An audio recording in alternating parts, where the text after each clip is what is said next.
Hello everyone. आज की video में हम बात करेंगे एजिथ्रोमाइसिन एंटीबायोटिक के बारे में। एजिथ्रोमाइसिन एंटीबायोटिक ये एक मैक्रोलाइड ग्रुप की एंटीबायोटिक होती है। एंटीबायोटिक को अलग अलग ग्रुप में बांटा गया है, जैसे पेनिसिलिन ग्रुप,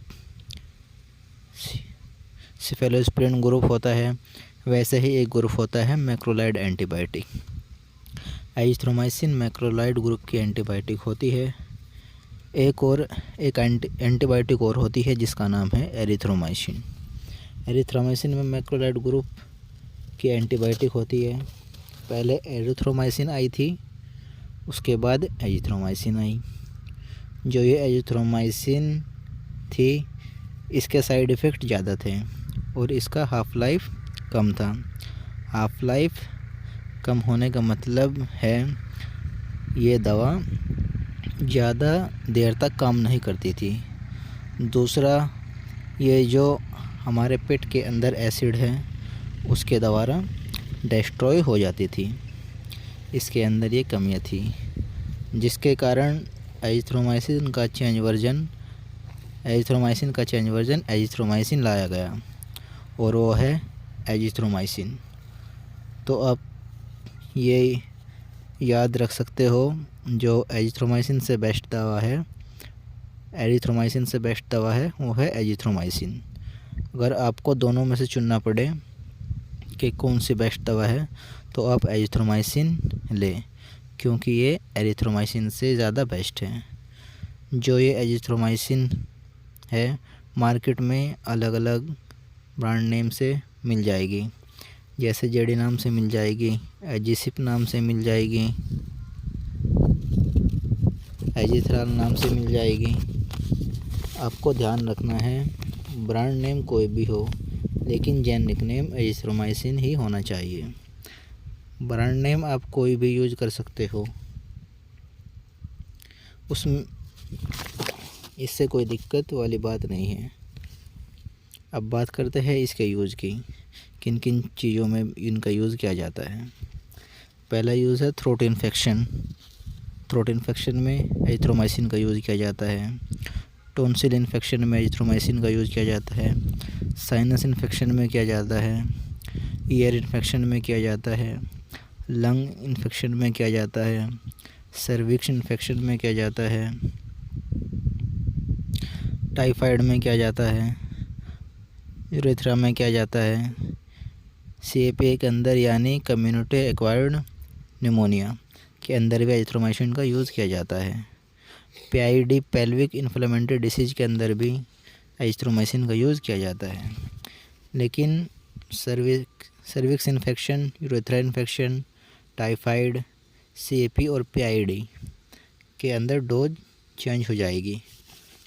नॉर्मल डोज के अकॉर्डिंग इन सब कंडीशन के अंदर एजिथ्रोमाइसिन का यूज़ किया जाता है।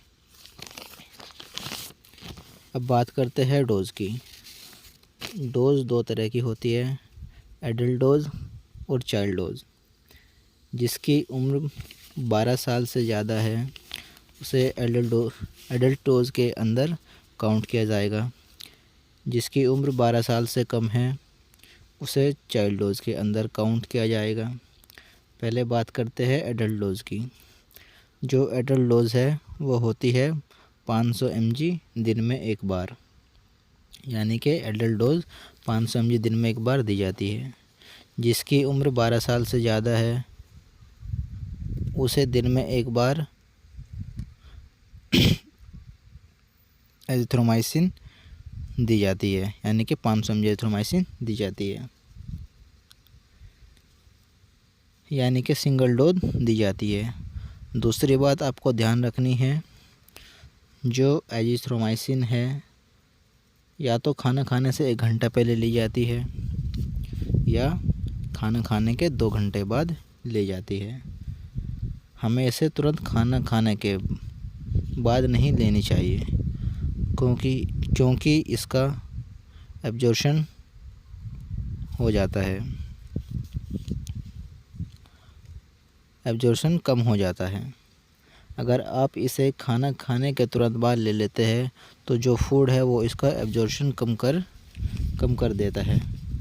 अब बात करते हैं चाइल्ड डोज की। चाइल्ड डोज 10 mg पर केजी पर डे होती है, यानी दिन में एक बार 10 mg पर केजी दी जाती है। अब आपको एक और बात ध्यान रखनी है, अगर बड़ा है तो टैबलेट ले लेगा, लेकिन बच्चे को सिर्फ देनी पड़ेगी। इसलिए बच्चों के लिए अलग से सिरप आती है, जैसे हमारे पास है जेडी नाम से, ये सिर्फ जेडी नाम से आती है। लेकिन सिर्फ और भी अलग अलग नाम से आती है, प्राइस भी अलग अलग होता है।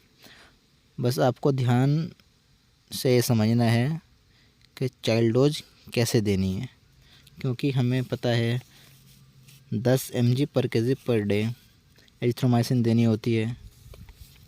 ये एजिथ्रोमाइसिन जेडी नाम से है, जिसके अंदर 100 mg पर 5 ml है एजिथ्रोमाइसिन, और 200 mg में भी आता है।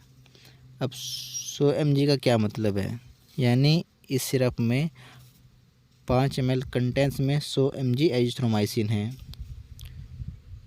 अगर आप इसे पीछे से देखोगे तो यह कुछ इस तरह का सरफेस दिखेगा, जिस पर लिखा मिलेगा etch 5 ml contents 100 mg azithromycin, यानी इसमें 5 ml दवा में 100 mg एजिथ्रोमाइसिन है। अब हम बात करते हैं 100 mg की।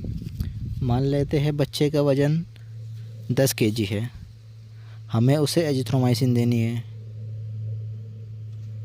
अब आपको पता है बच्चे का वज़न 10 kg है, तो पर केजी 10 mg होती है, तो बच्चे का वज़न है 10 kg, तो 10 × 10 ये हो गया 100 mg।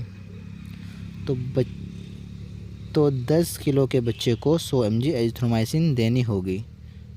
बाकी हम बच्चे के वेट के अकॉर्डिंग डोज कैलकुलेट कर लेंगे। आशा करता हूँ आपको समझ में आ गया होगा। एजिथ्रोमाइसिन के कुछ साइड इफ़ेक्ट भी होते हैं, जैसे वोमिटिंग हो सकती है, डायरिया हो सकता है, नोज़िया हो सकता है। वैसे जितनी भी एंटीबायोटिक होती है उन सभी साइड इफ़ेक्ट होता है डायरिया। अगर इनमें से कोई भी आपको साइड इफ़ेक्ट होता है तो ये दवा आपको बंद कर देनी चाहिए और डॉक्टर से कंसल्ट करना चाहिए।